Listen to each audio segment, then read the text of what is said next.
Listen, Saira, you're the only one I feel that I can reach, right?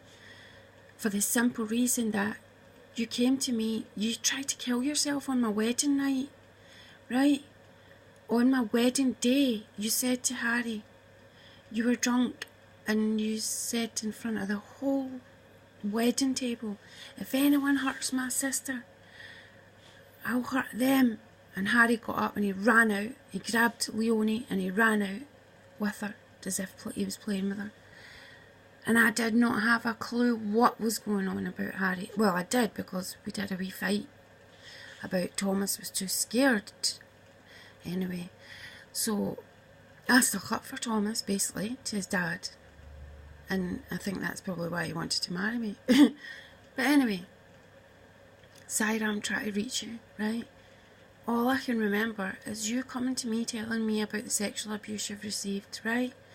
I opened my home to you.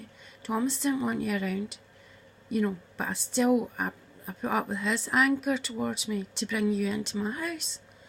Fed you like, I thought I'll just love you like one of my kids and see if you get better. And because as soon as you came back to me and you told me, and you weren't crying, which is not normal, Saira, you should have been crying. When you came back to me and said to me, all the Jehovah's Witnesses closed their doors on me, I felt sorry for you, Saira.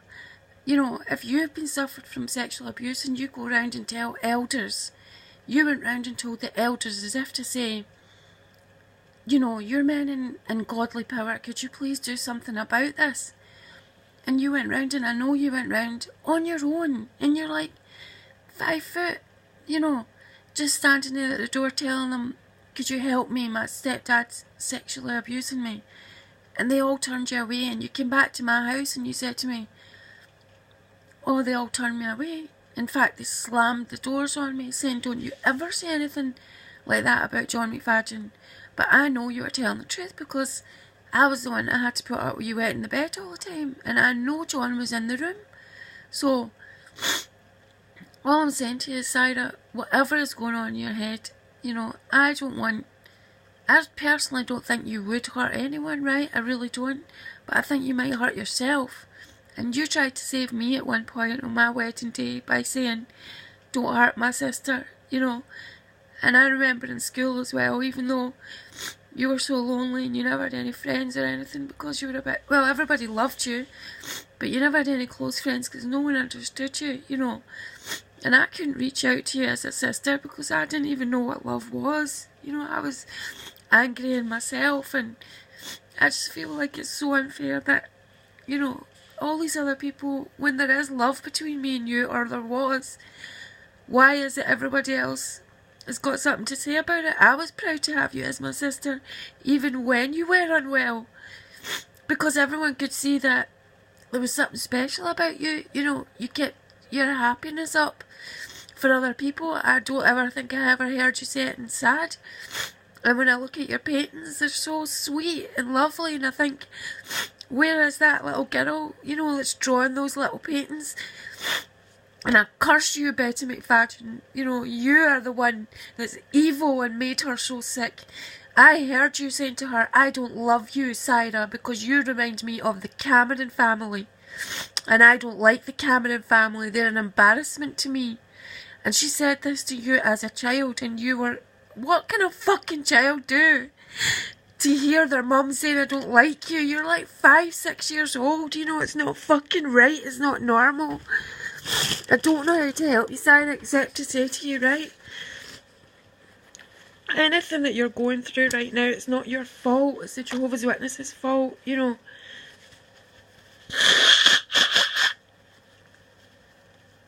It's their fault. And it's making me so angry, because I think, what hope did you have? You had no hope. You know, you were told every day we weren't wanted. We all were. But for some reason, you kept still, during all that, showing me love. Remember, you gave me a big party. My engagement party. You held a big party. And people I hadn't seen for ages were there. And I walked in and you arranged all that for me, Saira. Do you know what I'm saying? No one's ever done anything like that for me when I was younger. And you arranged it for me, and I'm so grateful. And then to know it absolutely crushed me when I went to the hospital on my wedding night, and you'd taken those paracetamols, you were in your underwear, and you were wandering about the hospital bed in your underwear. You were so out of it with the drugs. It didn't seem like paracetamol to me, right? And then they sent you over to fucking America to cover for some gay fucking American from Nashville.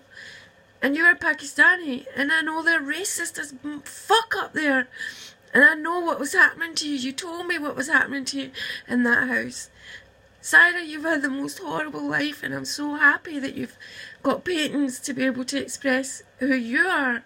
And all your paintings are lovely. None of them are dark and eerie or, they're all so light and lovely. That's the Saira I love. I don't even know. It's like, to me, that's your soul. I don't know who the rest of the girl is, because one minute you're in so much pain. I swear down, Saira, you're my sister if you can hear me. I can't help every Jehovah's Witness, but I'm trying to reach you. You were always my sister. Even when we weren't even communicating, I still love sharing a room with you, sharing our music boxes, and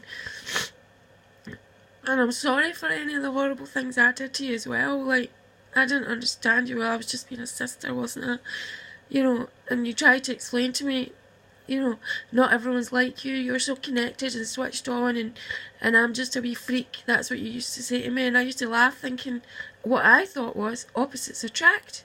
That's what I was thinking. I was thinking, well, if you're saying you're a freak and you're telling me I'm everything, then we must be opposites, and that's why we're attracted to each other. I was thinking as a child. But now I'm thinking, Mum put all that in me. Betty McFadden told me I was beautiful and that she wanted my side of the family, even though she confused me about that as well. But that she was ashamed of the Camerons and she was trying to, lift herself out of their poverty. I'm sorry for you, Saira, and I'm sorry. I remember I spoke to you a few years ago in the co-op, and I said, if you're not going to talk to me, you're no sister of mine. I said it to shock you because I wanted you to cry.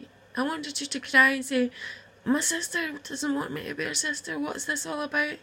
And I did blame you, because in a way, when you saw me and the kids on the street and we had no food, no home or nothing, and you said, are you alright? And I said, no, I'm not fucking alright. My kids have no food, I can't feed my baby. And you just looked as if, you gave me the look that any Jehovah's Witness would look. Well, you shouldn't have got disfellowship then. But you didn't know that they disfellowshipped me wrongly. So I couldn't explain all that to you because I was so weak I wasn't even eating. So in a way I must have been blaming you. But then when I saw you in the co-op, I went to fling my arms around you and say, Saira, and you gave me a dirty look, and that's why I had to say you're not my sister then. But you are my sister, and I can't forget the things you did for me. And even if this is all, you know who I am, and you actually, you know who you are, and I'm wrong. And if you are all right in the head and you're laughing at me right now, if you hate me, then fair enough. Fair enough. But if someone's done me such good, and I saw it wasn't what you did, it was the effort you put into everything that you did to try and show me that I was loved by you, that breaks my heart, because where did you get that love from? Nobody was loving you, nobody was giving you things and saying to you you were special or anything like that, so I feel with what you had, you gave me 100%, and that's why I'm upset. I don't know how to help you, Saira. I don't know how to help you. I'm sorry that I let you down as well, but I didn't know how to help anyone or myself. I'm just going to keep crying if I carry on, but I'm like I tell everybody about that I've got a Chinese nephew. I want to meet your son so much. I'm sorry your husband died. I'm sorry that you have to be around that horrible family, and I hope you just continue with your paintings.